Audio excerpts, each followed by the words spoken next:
Mukimanyi okuva n'olwaleero nti ffe gwe tuvuganya ye mwami Museveni y'alina entebe. Atalina ntebe tetujja kumalirako budde kubanga n'ebirowoozo tobiyina.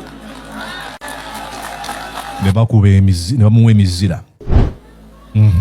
Kaakati njagala mumbuulire bannaffe mwatuula eyo ne mukuŋŋaana ne mubalonda ng'olwo asinga okumanya. Sorry about that message. Facebook yange nzigule waneeno. Absolutely yagambye nti tetugenda kumalira ku budde kw'oyo atalina busobozi. Naye waayogeredde wano okuva yatandise okwogera alifokasinze ku muntu omu. Bali mu kusekeera Bobi Wine kati waneeno bagamba ffe bamanyi Bobi Wine talina ky'amanyi. An intellectual man, an intelligent man like Mpuuga drives the nation forward. An empty person drags everyone behind. Asa buli omuwa intellectual man, intelligent man. Ye Mathias Mpuuga drives the nation forward. Naye kamba buli oke sigenda kubagamba sigenda kujoininga oyo intellectual, intelligent man. Nange ngenda kulayuka ecological party bali. Fetu amuwa akasiimo kati kanjogerenga omubaka wa parliament. Otyo? Naye gwe bw'oba olaba Mpuuga tasiimika. Bas, adifendize. Agamba twazimuwa. Baloopu bonna baze ne bananaagirira ku fulo ya palamenti bajobojajobojaamu awo ebigambo. Waliwo eyamwenkani. A profile in narcissism. Baloopu bonna ogenga Latigo. Winnie Kiza. Bonna ababaddewo bonna bazze bajobojja waliwo amwenkanya. Mpuuga mugezi nange ndi mugezi ffe bagezi ffekka. You're watching Mordecai Marissa Live Political Commentary. Please consider subscribing to help grow Uganda's Voices of Struggle ecosystem. Thank you. Very glad to be here on Mordecai Marissa. Bibwa. Mathias Mpuuga yakoze omukolo ogwo yasobodde n'okubeera nga ayitirako ate yayitiddeko mukwano gwe Muhammad Nsereko. Ku mukolo ogwo ne boogera ebintu bingi nnyo. Bayogedde ebintu bingi nnyo. Omukolo gwawadde gwa kutongoza ekibiina ki Democratic Front gwabadde Masaka. Gwabaddeko abantu bangi. Sigenda genda mu debates abantu bano bavuddewa baba bakuŋŋaanyiza oba bazze I don't care oba afuna ennamba ey'enkana eta it is up to him. Ne tugenda kutuna ebigambo bya Muhammad Nsereko. Nze ne Muhammad Nsereko tumanyiganye. Tino kumukyaza ku TikTok live yange ne tuwayamuko era kyemmanyi no video agenda kugiraba. Tugenda kuwuliza ebigambo byayogedde. Tubikubemu ebituli. Ebigambo yennyini byayogera ne yeekontana. Kuno kwabadde kuwaana Mathias Mpuuga kwotalabangako. Which is okay mukolo gwe.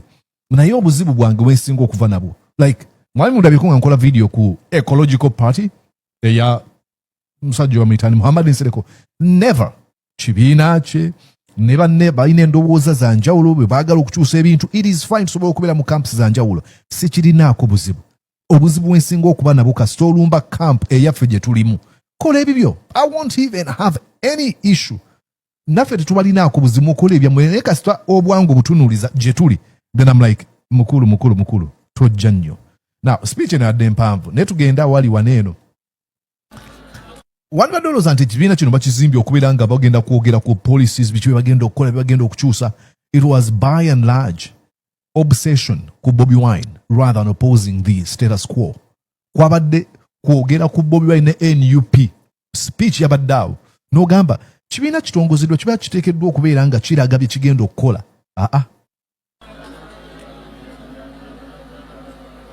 Kati njala mukiige nti DFC ky'ekibiina kyokka ekisoose okwawukana ku bibiina ebivuganya. Ate ani agambye nti ekisoose ekyo kiri self-explanatory, kiri obvious. Mukimanyi okuva n'olwaleero nti ffe gwe tuvuganya ye mwami Museveni y'alina entebe. Atalina ntebe tetujja kumalirako budde kubanga n'ebirowoozo tobiyina. Ne bamuwa emizira. Atalina ntebe tetugenda kukumalirako budde kubanga naki n'ebirowoozo tobirina. Now kyayogedde kati nkugambako kino. Agenda kumala eddakiika eziddako nga obwanga butunuuliza omuntu atalina ntebe. Gwagambye nti talinaako budde ebirowoozo tobirina tetugenda kukumalirako budde. kati byagenda okwogera ate bigenda kubeera ewooyo gwavuma gwa atalina ntebe. Hypocrisy eri wano. You have no point, you have no cause, you have no ideas, you're empty. Oli mukalu. Ne bakuba engalo bamanyi gwalumba naye agatajamu balirako budde. Kampozingemu ku wano nsooka empiseewo kino abatuuga Muliisa tomuwa budde obeera obawa amasannyalaze obeera obawa attention gye baagala. No please. You're watching Mordecai. Kuyugi Update TV osinzidde okuba ng'otuwuliriza. Tugenda kwongerezaako ekintu kitono nnyo.